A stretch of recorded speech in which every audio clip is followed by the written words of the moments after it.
Frederick Skinner nace en un pequeño pueblo de Pensilvania llamado Susquehanna, el 20 de marzo de 1904. Su padre labora como abogado y su madre era ama de casa.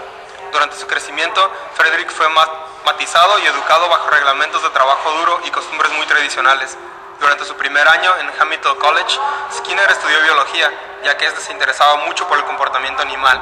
Finalmente prefirió inclinarse por la psicología, ya que para él esta era la rama experimental de la ciencia natural, donde argumentaba además es posible controlar y predecir la conducta si se hace bajo una observación directa y en condiciones experimentales de estímulo-respuesta. Fue pionero del análisis experimental de la conducta humana y junto con otros intelectuales de la época fundó la revista Journal of the Experimental Analysis of Behavior. Skinner publicó su primer libro llamado Las conductas de los organismos en el año de 1938. Desde 1948 hasta el día de su retiro en 1974 fungió como profesor de la Universidad de Harvard. Durante el periodo en que impartió cátedra en dicha universidad, introdujo en el programa de clases un curso sobre ciencia y comportamiento humano. En 1944 la Segunda Guerra Mundial estaba en pleno ascenso. Los aeroplanos y las bombas eran comunes. Skinner intentó la afinación para su proyecto secretísimo para entrenar a palomas para dirigir bombas. Trabajando atento, él entrenó palomas para picotear en un punto que sostendría un misil sobre un blanco. Las palomas picotearon confiablemente incluso cuando caían rápidamente y trabajaban con ruido de guerra alrededor de ellas. Skinner no fue solo un experimentador y un utópico, sino que tradujo muchas de sus ideas en aplicaciones prácticas que explicaba en conferencias y artículos.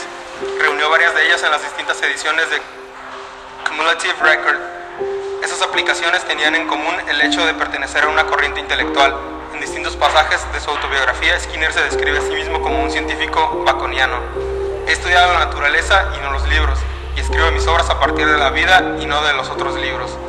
La vida de Skinner estuvo repleta de logros, publicaciones y experimentos. Nunca se negó a un reto y su mente abierta y analítica le permitió destacar en la psicología y ser reconocido hasta nuestros días como uno de los psicólogos más importantes de la historia. Los principios de la conducta experimental. El conductivismo es uno de los paradigmas más utilizados en el ámbito educacional. El inventor de esto, Burroughs Frederick Watson, fundamentó su teoría con base en los experimentos de Pavlov y Thorndike, quienes habían descubierto que ciertos estímulos logran provocar reacciones en animales. A pesar de esto, Skinner, quien fue la persona quien estableció toda tradición conductista, a determinar que solo se puede estudiar las conductas externas, ya que las internas son inobservables. En el área educativa partió del concepto del alumno como un ente que responde de acuerdo a los estímulos recibidos.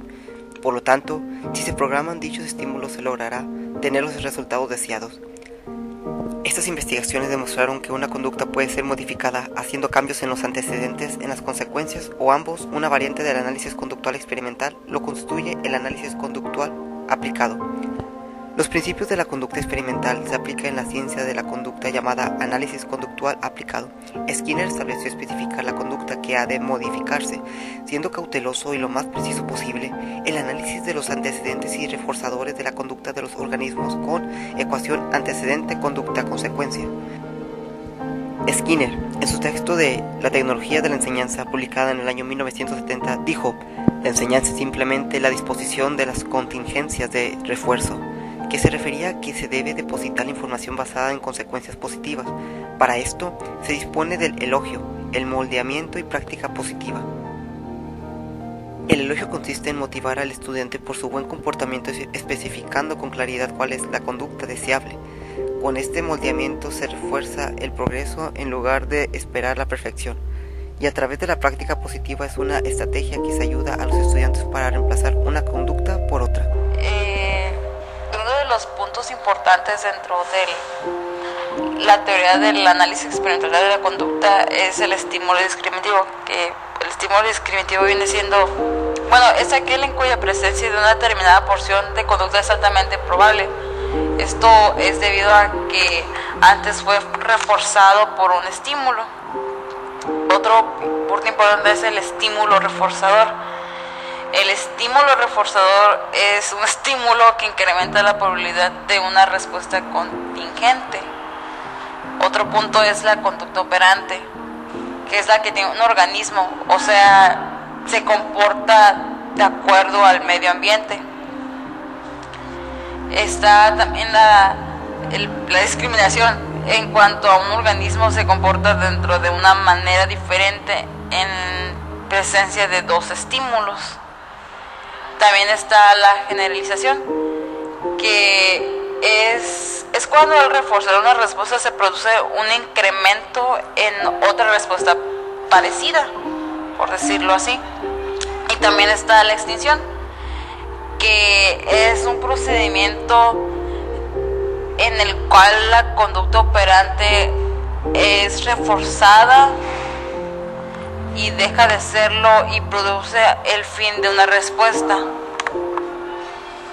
Bueno, también está dentro de la teoría del análisis experimental de la conducta, están pues los tipos de reforzadores, como por ejemplo el de extinción, que es cuando un estímulo, o sea, cuando se presenta un estímulo que previamente fue reforzado.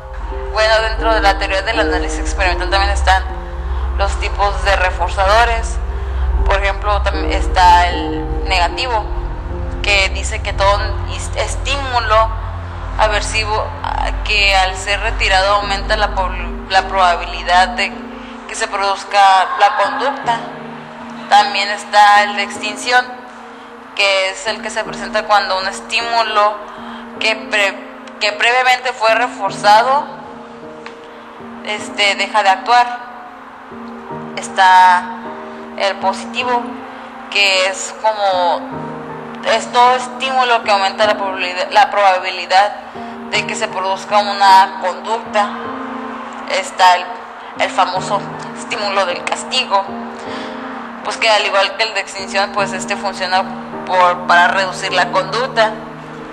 Está el concurrente, que es como refuerzo de dos o más respuestas con uno o con más programas. Está el compuesto, que es prácticamente similar a que también se reduce dos o más respuestas. El de castigo, pues como lo mencionaba anteriormente, pues ese es igual que la extinción y funciona como para reducir la conducta, pero cuando se utiliza un estímulo, es cuando se utiliza un estímulo para obtener la reducción de la tasa de respuesta de otra.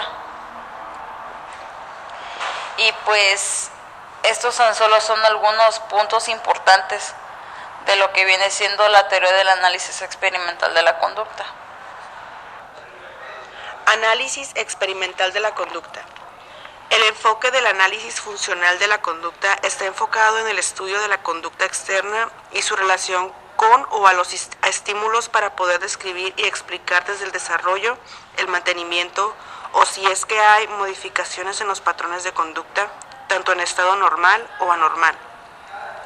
Skinner propone este modelo hablando de la conducta en tal forma que pudiera parecer un objeto, el cual sea medible y cuantificable.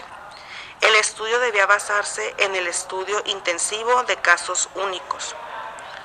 Para el análisis experimental de la conducta, Skinner muy de la mano creó un modelo al que llamó condicionamiento operante, del cual busca aumentar la probabilidad de una respuesta al ser asegurada por un reforzador, ya sea negativo o positivo. Le llamamos reforzador a cualquier estímulo que aumente la probabilidad de una respuesta. No hay un tiempo de tardanza específico para obtenerse la respuesta. Normalmente la efectividad de un reforzador decae conforme aumenta el tiempo que transcurre entre la respuesta y el reforzador. Y bien, el reforzamiento consiste en presentar un reforzador positivo, el cual es cualquier estímulo cuya presentación después de una respuesta aumente la probabilidad de una respuesta más clara. Como ejemplo podemos tener un halago o el intercambio como premio físico y así eliminar un reforzador negativo. En las teorías de Skinner no aplican las concepciones del sentido común, según las cuales todo ser humano es consciente y autónomo. La centralidad de su teoría es que la conducta es conformada por sus propias consecuencias.